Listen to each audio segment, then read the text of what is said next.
As a Nigerian investigative journalist over the years, Philip Oji Jr. has addressed a variety of topics, such as the extreme abuse of human trafficking and public rights, but actually, just one tale attracted the focus of, even with the West African group, and there's yet to be any of it for his plan. So much is going on with this gang that has not been discussed that we need to. We'll keep spreading the word about Obaji. The organization's reportage on R through the award of a Jim Hull Reporting Fellowship on behalf of the International Center for the ICFJ Honors Journalists, or OG, and more reporters in Washington late since September. These journalists have used many methods of telling the truth. Intriguing tales are often about communities that lack adequate insurance. Wagner and the mainstream media began when 3 Russians died in 2018.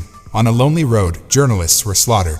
When the 3 arrived in the Central African Republic, I was looking into the actions of local Russian military contractors, and I truly wanted to understand how this organization was active in that nation.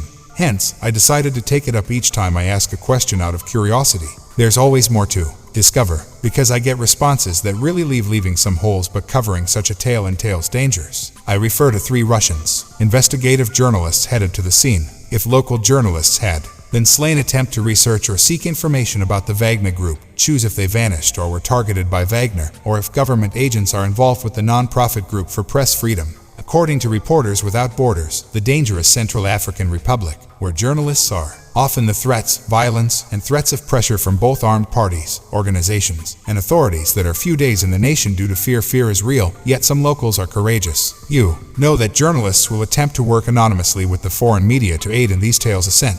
People just dread disclosing critical information. Concerns and suppliers are reluctant to continue reporting history on organizations like Wagner. Fellowships like this one are necessary since times are difficult.